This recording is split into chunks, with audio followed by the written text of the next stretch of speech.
The date was January 5, 1967. At the time, the wobbly nation of Nigeria was on the brink of collapse, and a historic meeting was convened in the serene hills of Aburi, Ghana. With ethnic tensions boiling over, massacres in the north claiming thousands of Igbo lives, and the fragile federation on the verge of disintegration, the two leaders, Chukwuemeka Odumegwu Ojukwu and Yakubu Gowon, faced off in a battle of wits. The world watched as this high-stakes dialogue, later known as the Aburi Accord, sought to avert an impending civil war and redefine the future of Nigeria.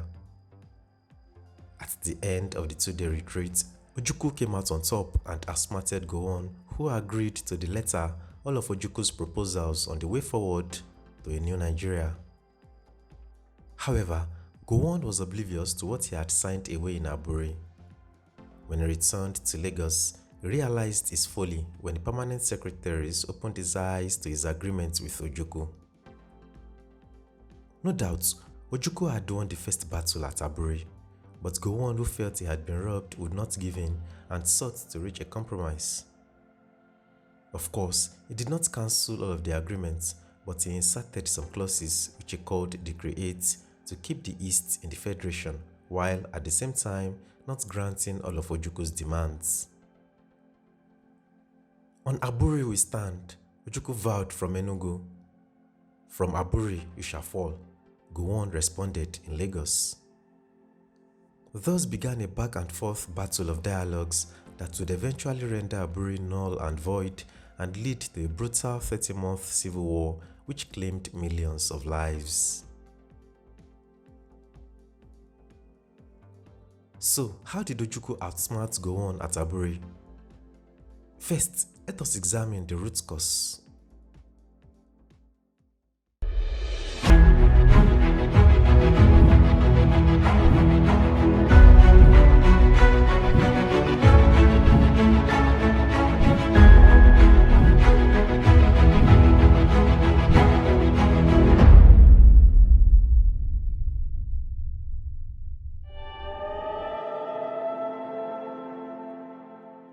The year 1966 marked a watershed moment in Nigerian history, defined by two military coups that upended the country's fragile post-independence order and set the stage for the Aburi Accord.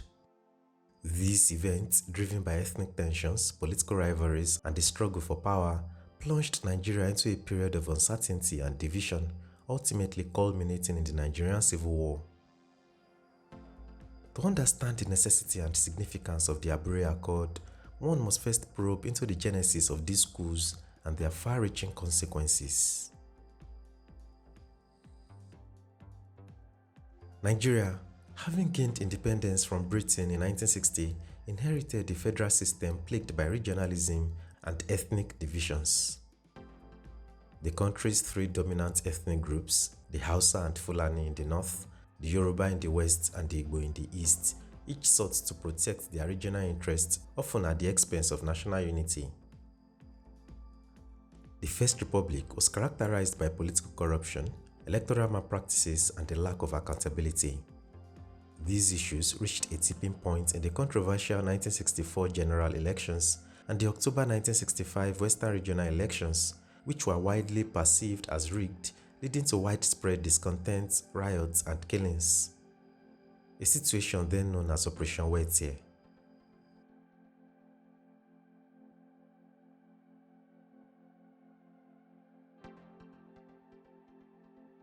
Amidst this political chaos, a group of young military officers in the Nigerian army, led predominantly by Igbo officers such as Major Patrick Chukwuma Kadunanze Ogu, staged a coup on January 15, 1966. The coup was ostensibly aimed at eradicating corruption and restoring order. However, it quickly took an ethnic dimension due to the disproportionate targeting of northern and western political and military leaders. Among those killed were Sir Ahmadu Bello, the Sardana of Sokoto and Premier of the Northern Region, Sir Abubakar Tafawa Balewa, the Prime Minister, Chief Samuel Adoke Akintola, Premier of the Western Region, as well as Chief Festus Samuel Okotie Igbo, the Minister of Finance. In contrast, Igbo leaders such as President Nnamdi Azikiwe and Michael Okpara the premier of the eastern region, were not killed. Also, Chief Dennis Osadebe, the premier of the Midwest region, survived the coup untouched. This selective nature of the killings sowed seeds of mistrust and resentment among the northern elites. In the wake of the coup, Major General Johnson Aguiyi-Ironsi, an Igbo army officer and the most senior military officer at the time, assumed power as head of state. While Aguiyi-Ironsi's government sought to stabilize the nation, his policies worsened ethnic tensions. His decision to abolish the federal structure in favor of a unitary system through Decree 34 was perceived by many northerners as an attempt to consolidate Igbo dominance. This perception, coupled with the absence of swift justice for the coup plotters, deepened northern grievances. The discontent in the north culminated in a counter-coup on July 29, 1966, often referred to as the July Remarch.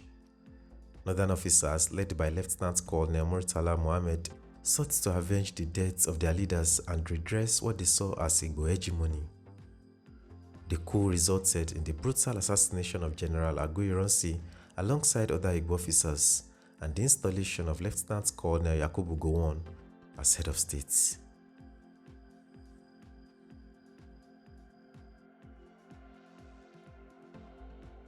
Unlike the January coup, the July coup unleashed widespread violence.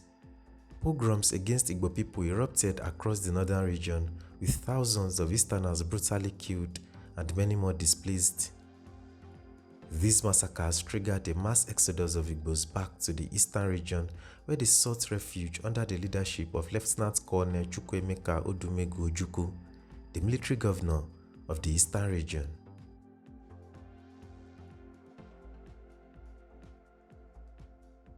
The events of 1966 created an atmosphere of deep mistrust between the regions. The eastern region under Ojukwu increasingly viewed the federal military government as incapable of ensuring the safety and rights of Easterners.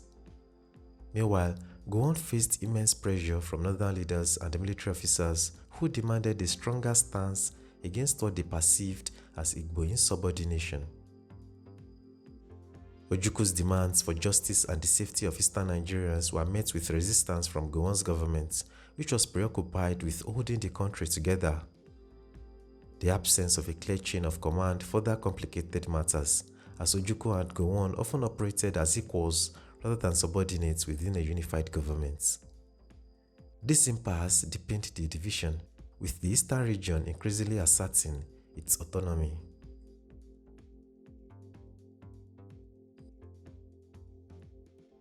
By late 1966, the situation had reached a boiling point. Amid fears of an all-out civil war, the need for dialogue became urgent. The international community, particularly Ghana's head of state, Lieutenant General Joseph Ankara, stepped in to mediate. It was agreed that a high-level meeting of Nigeria's military leaders would take place in a neutral venue, Aburi, Ghana, in January 1967. The Aburi meeting was intended as a last-ditch effort to salvage Nigeria's unity.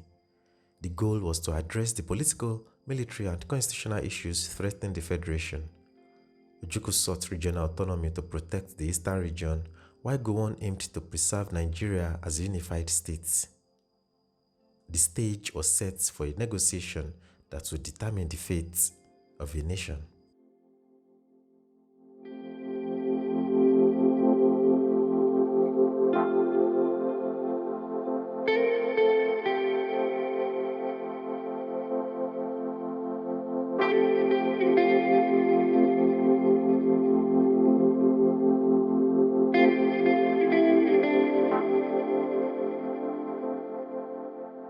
The Aburi meeting started on January 4, 1967 and lasted 2 days.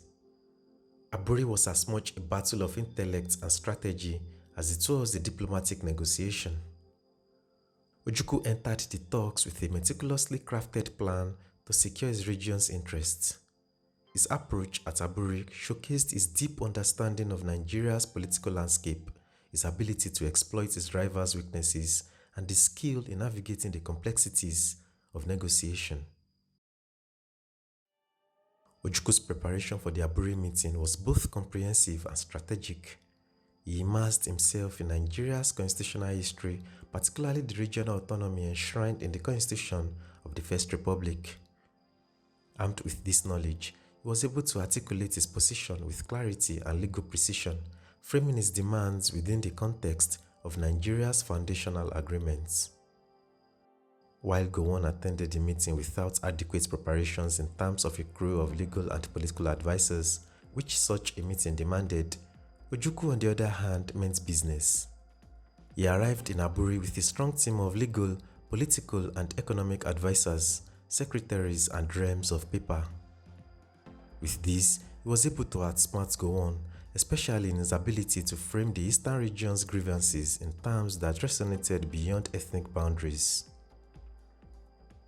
Ojukwu portrayed the Eastern region's push for autonomy not as an act of secession, but as a legitimate response to systemic injustices and a means to safeguard the lives and property of Easterners. This narrative positioned him as a defender of his people's rights rather than a rebel, garnering sympathy and understanding from neutral observers.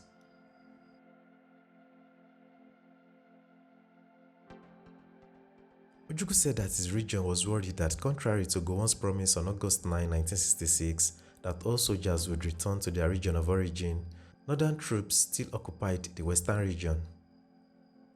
Gowon replied that his promise of August 9 applied to the repatriation of soldiers of northern origin stationed in the east back to the north, and those of eastern origin stationed in the north back to the east. Gowon then said he had fulfilled his promise. He then emphasized that soldiers of northern origin would remain in the west since there were only a few Yoruba in the Nigerian army. However, Ojukwu was not satisfied and further insisted on a reorganization of the army on a regional basis. Gowon was also firmly opposed to splitting up the army. Ojukwu then claimed that Nigeria did not have a central government since the country, as a result of the second coup and its aftermath, resolved itself into three separate sovereign areas: the Lagos West North area, the Midwest area, and the East area. But Gowon insisted that Nigeria was still one nation, an entity composed of four regions, and the central government in Lagos.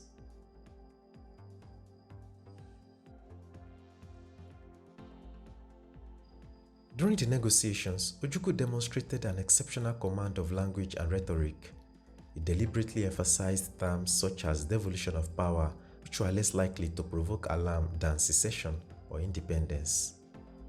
This careful choice of words allowed him to present his proposals as reasonable and consistent with Nigeria's federal structure, making it difficult for Gowon and his delegation to outright reject them.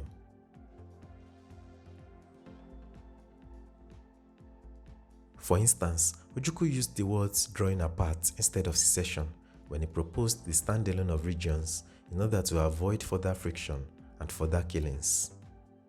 The other leaders, who all wanted one Nigeria, agreed to Ojukwu's proposal without understanding the implications because Ojukwu maxed his words. The cornerstone of Ojukwu's strategy was his emphasis on decentralization. He proposed that each region should have control over its resources, security, and governance, effectively reducing the powers of the central government. This proposal appealed to the principle of federalism and aligned with the historical demands of other regions, particularly the Western region.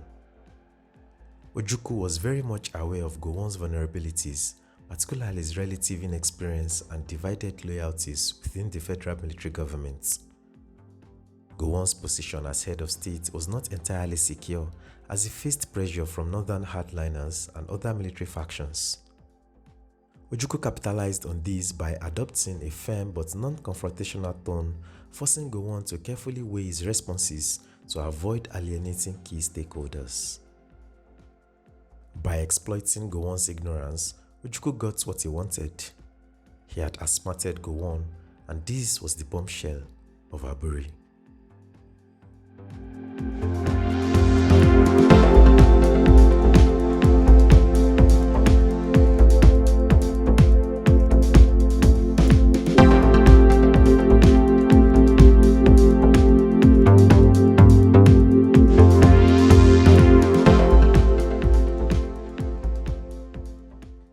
agreement reached at Aburi reflected many of Ojukwu's demands. The accord recognized the principle of regional autonomy and proposed a framework that would grant significant powers to Nigeria's regions. For Ojukwu, this was a major tactical victory as it provided a legal and moral basis for the Eastern region's push for autonomy.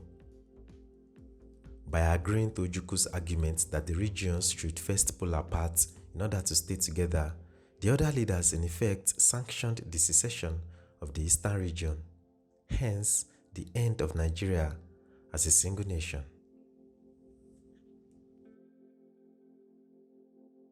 Not only did the other leaders agree with Ojukwu that the regions and the peoples of the nation first draw apart, but they also agreed to a suggestion that there should be no supreme commander of the army, hence no head of government or head of state.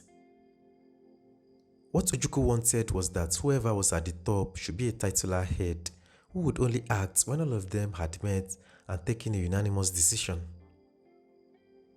Since the unanimous decision of all the regions was required before he could act in all matters which affect any of the regions or the nation as a whole, the commander-in-chief and head of a government was so only in name.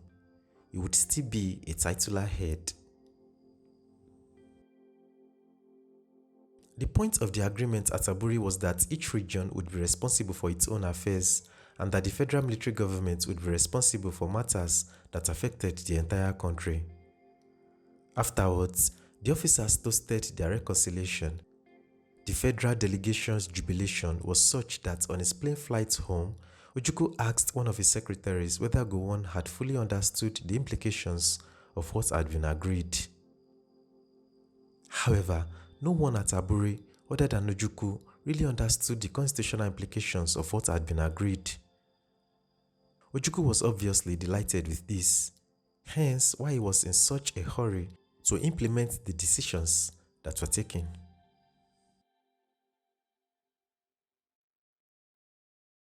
Although Ojukwu had outsmarted Gowon at the negotiation table and won the battle at Aburi, he would face another battle back home in Nigeria when Gowon, after his eyes were opened to how he had signed away the country in Ghana, reneged on the agreement and refused to fully implement the Aburi Accord, setting the stage for further conflict.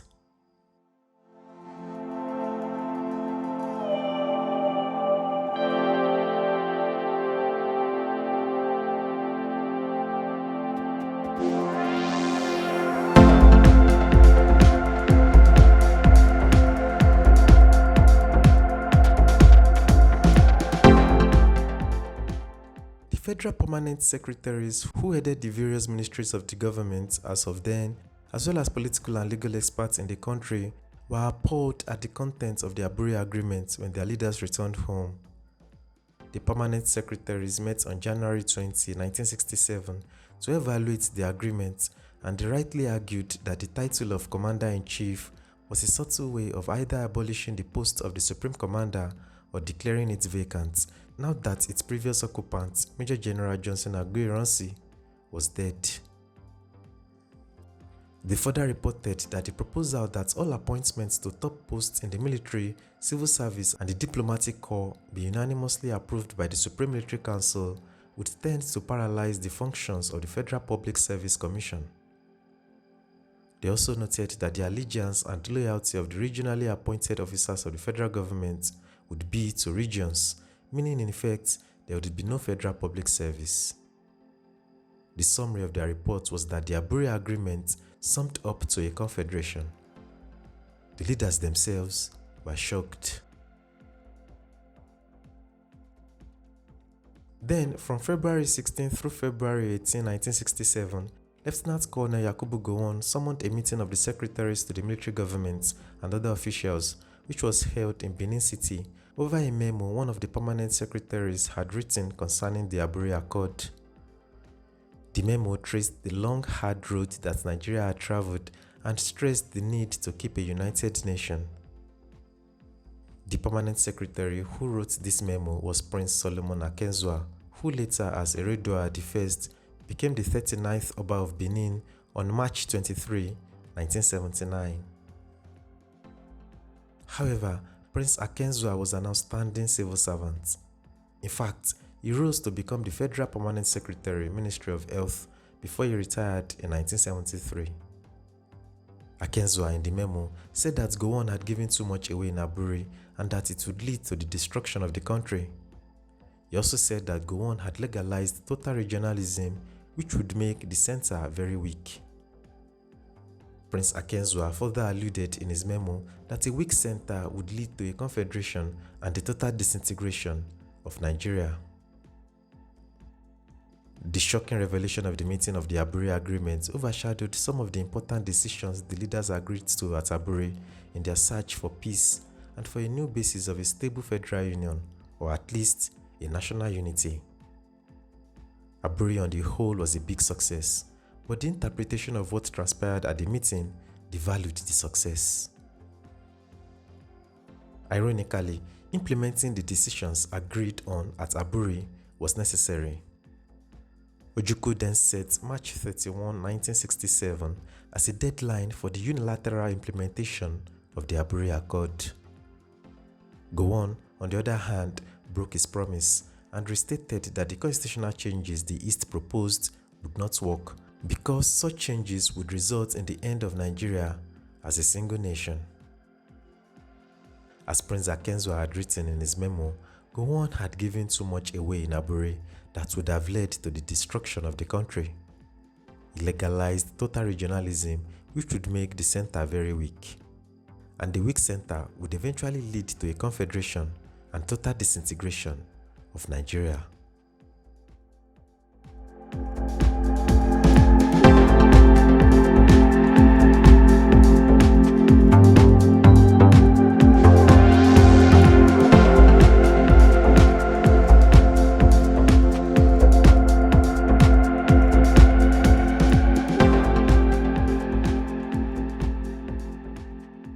While the Federal Permanent Secretaries were evaluating the documents to which their leaders were signatories, Ojukwu and the East had grown tougher with their demands. On their own, the other military leaders on March 17, 1967 issued a significant policy, Decree 8, which conferred far more powers on the regional governments than ever before. This was deliberately done in the hope that the new and greater degree of decentralization would placate the East so that it would not secede and the potentially consequent brutal war would be avoided. This Decree 8 ignored the reports of the permanent secretaries but did not fully concur with Ojukwu's demands. It also decentralized the government to such an extent that the regions were virtually autonomous units in which each regional governor had executive powers. However, Ojukwu would reject the decree because a part of the decree partially impeded his authority as a governor. Further, the decree provided that the Supreme Military Council could also take appropriate measures against the region that attempted to secede from the rest of the Federation and could take over the functions of that region. The part Ojukwu and his Easterners hated the most was that the federal government could declare a state of emergency in any region which violated any of the provisions of the decree on the consent of the remaining 3 regions, instead of the unanimous decision of all the 4 regions. As a result, Ojukwu set March 31, 1967 as the D-Day for the unilateral implementation of the Aburi Agreement. But the East did not secede. Instead, it seized all federal revenue that came from that part of the country.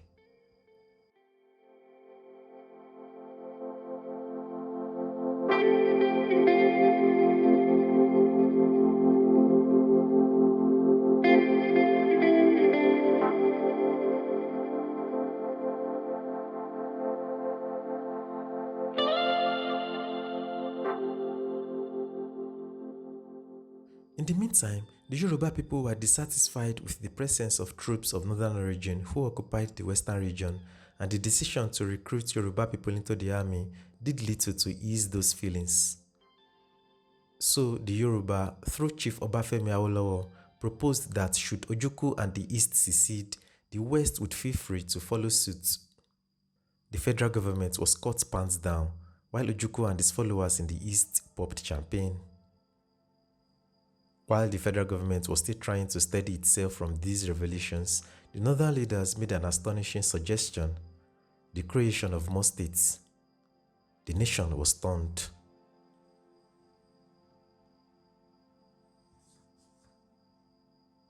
The question of the creation of more states, particularly in the north, had been a perennial issue that northern politicians had always resisted. Thus, southerners had accused the north of trying to dominate Nigeria forever. They also believed that the Nigerian crisis would be over if the north accepted that power could be shared. Breaking up the north into more states, which was what the east and other parts of the nation wanted, would provide the answer. The northern decision was a pleasant surprise to most of the nation, particularly the minority people of the north, that is, the Middle Belt areas, and those of the Cross River Ogoja Rivers area, which Ojukwu would later claim as part of Biafra. Because of this, Ojukwu did not agree with the Northern Declaration on the creation of more states. The Yorubas, who had been ardent advocates for the creation of more states, were pleased with this unprecedented northern move and eventually supported the federal government. Now energized, the federal government was ready for a showdown with Ojukwu as the authorities in the eastern region executed some acts which provoked the federal government. These acts included the seizure of over £200,000 worth of produce belonging to the Northern Region Marketing Board that was in Port Harcourt in the east awaiting shipments, the confiscation of 1/3 of the entire rolling stock of the Nigerian Railway, as well as 115 oil tankers. Other acts included the seizure, also at Port Harcourt, of a Nigeria Airways DC-3 aircraft that had left the Ikeja airport earlier on the same day, on April 5, 1967. A week later, 3 Igbo gunmen in civilian clothes hijacked another plane belonging to the Nigeria Airways, which was flying from Benin in the Midwest region to Lagos. The federal government immediately halted all further flights to the eastern region. Terrorist activities in Lagos and other parts of the country heightened tension.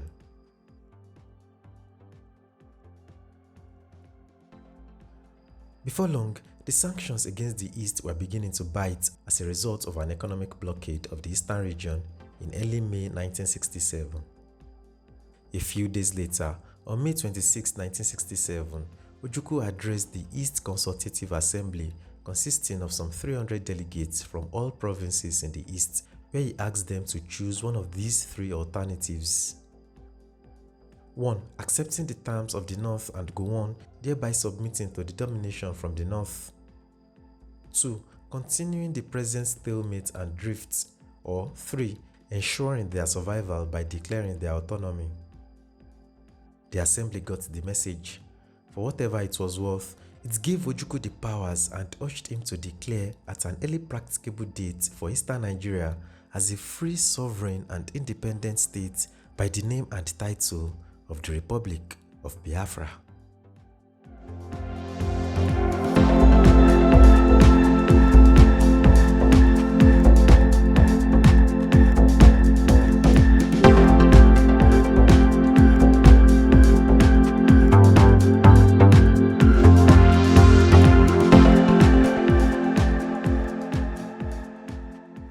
The authorities in Lagos had anticipated the move and had prepared for it. On May 27, 1967, Gowon declared a state of emergency for the entire nation and announced that he had assumed full powers. Decree 8, which was promulgated deliberately to appease Ojukwu and the East, was abrogated. Gowon also announced that Nigeria was divided into more states, 12 in all. Nigerians were jubilant as the minorities felt secure and out of domination by the majority of people within the former regions. The northern region was broken into 6 states: Northwestern, North Central, Northeastern, Benue Plateau, Kano, and Kwara, thereby cracking its monolithic posture. The East was broken into 3, with the Igbo people having their own states, East Central, and the non-Igbo minority peoples in the East 2 of their own states, Rivers and Southeastern. The Midwest remained as it was. Some areas of the western region like Yaba, Ikeja and Ikorodu were carved out and merged with the Federal Territory of Lagos to form Lagos State. What remained of the western region became the Western States. The creation of more states in the country pushed the East Central states, the Igbo heartland, into an interior pocket, cut off from coastal oil reserves and its two seaports of Port Harcourt and Calabar. Thus, the lack of seaports for the East Central states was not unique. For the secessionists, the creation of more states was a bombshell, a political reality that they refused to accept or even believe.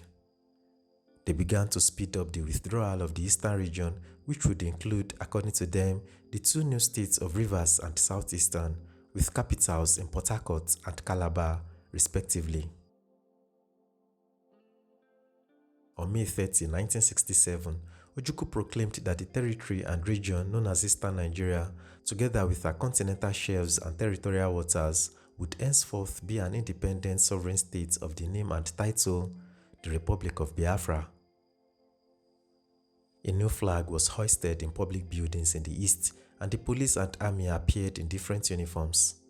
A national anthem that sounded like Sibelius's Finlandia and which former President Nnamdi Azikiwe later claimed was plagiarized from his poem Ode to Onitsha was broadcast. While nothing particularly dramatic happened for the next 30 days, the atmosphere was tense.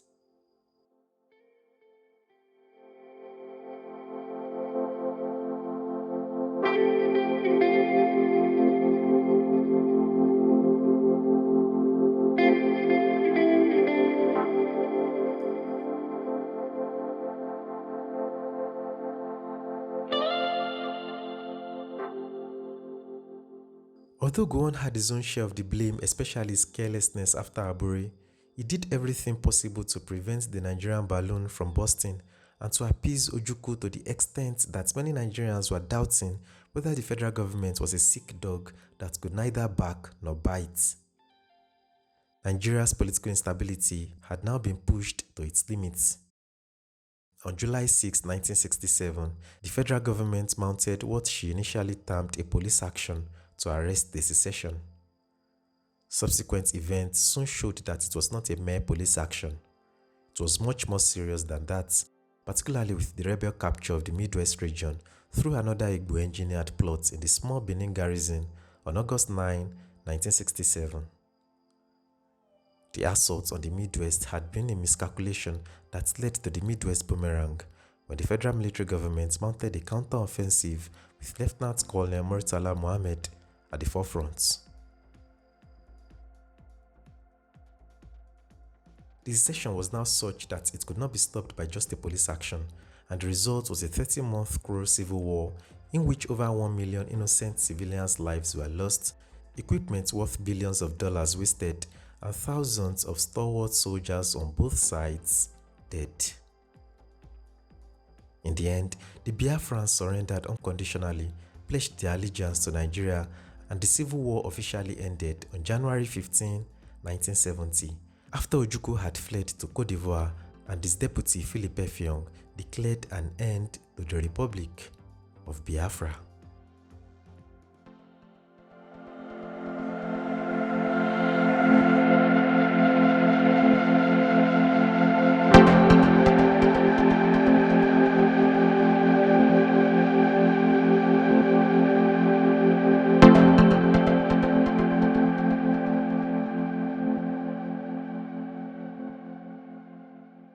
Interestingly, everything discussed at the Aburi conference is still relevant in today's Nigeria. The Aburi Accord, signed in January 1967 in Aburi, Ghana, represents a critical yet ultimately unsuccessful effort to avert the Nigerian Civil War. Its historical legacy is both profound and cautionary, offering insight into the complexities of political negotiations in deeply divided societies.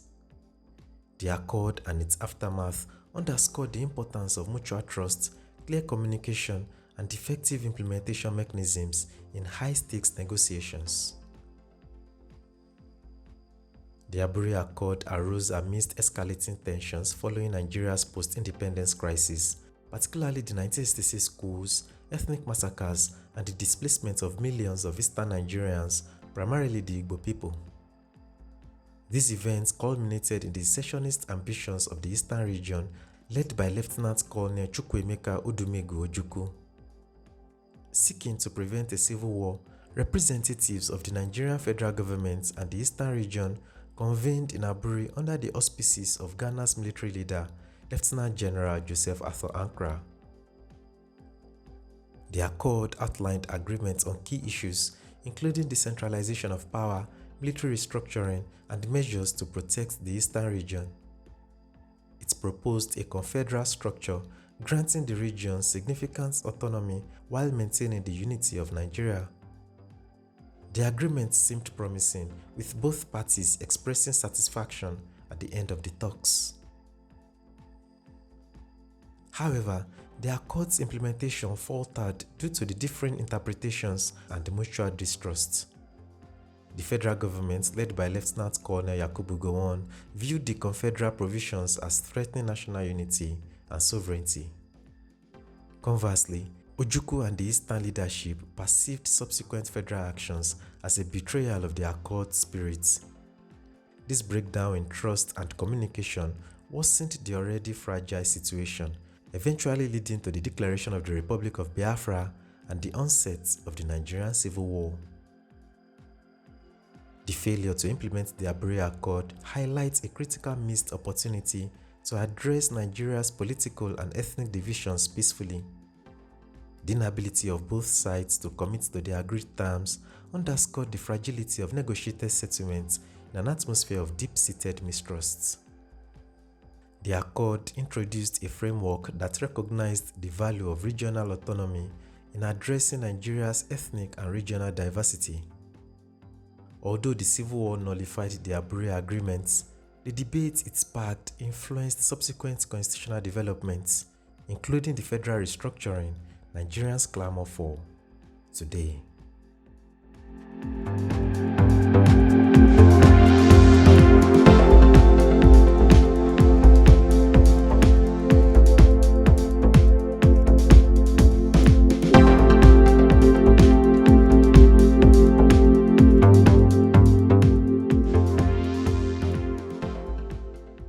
The failure of the Aburi Accord weakened trust in dialogue as a conflict resolution mechanism, setting a precedent for doubt towards future political agreements in Nigeria.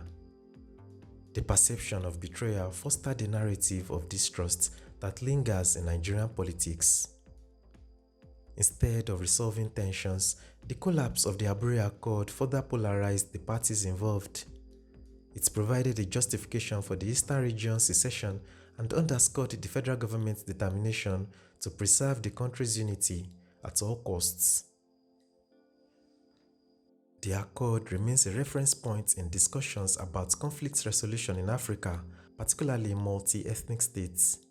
It demonstrates the perils of negotiations conducted without robust mechanisms for implementation and conflict de-escalation. Effective negotiations require precise agreements with clear terms that all parties interpret uniformly. The ambiguity in the Aburi Accord's provisions allowed for conflicting interpretations, undermining its effectiveness. Mutual trust is essential in negotiations. The Nigerian context of ethnic rivalries and historical grievances made trust building challenging, but its absence proved fatal to the Accord's success. The role of Ghana as a host was significant, but the process lacked a neutral third-party mediator who could actively facilitate dialogue, resolve disputes, and ensure adherence to agreements.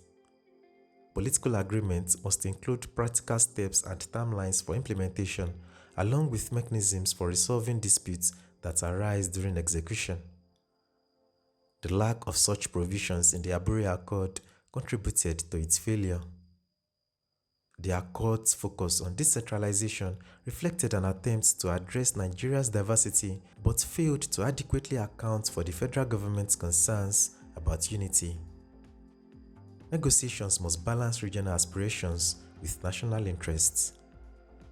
The Aburi Accord underscores the importance of proactive measures to de-escalate conflicts. Early action to implement agreements and maintain dialogue could have prevented the situation from deteriorating into war. The Aburi Accord stands as a sad reminder of the complexities inherent in resolving political disputes in deeply divided societies.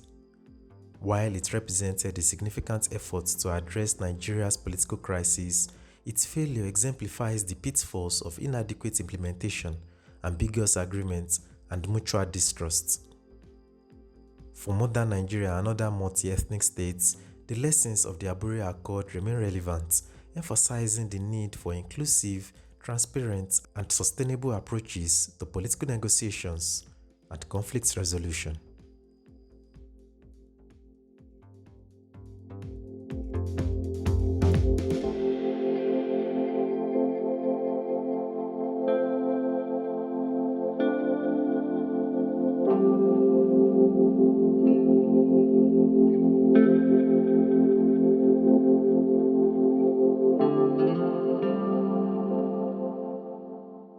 Ojukwu's approach at Aburi was a masterclass in negotiation and strategic thinking. Through meticulous preparation, astute vocabulary, and an ability to exploit his rivals' weaknesses, he secured agreements that advanced the interests of the eastern region. Although Ojukwu might have outsmarted Gowon in Aburi, the failure of the federal government to honor the accord underscored the challenges of achieving lasting solutions in a deeply divided nation. The Aburi Accord, while a tactical triumph for Ojukwu, ultimately became another chapter in Nigeria's journey towards a brutal civil war.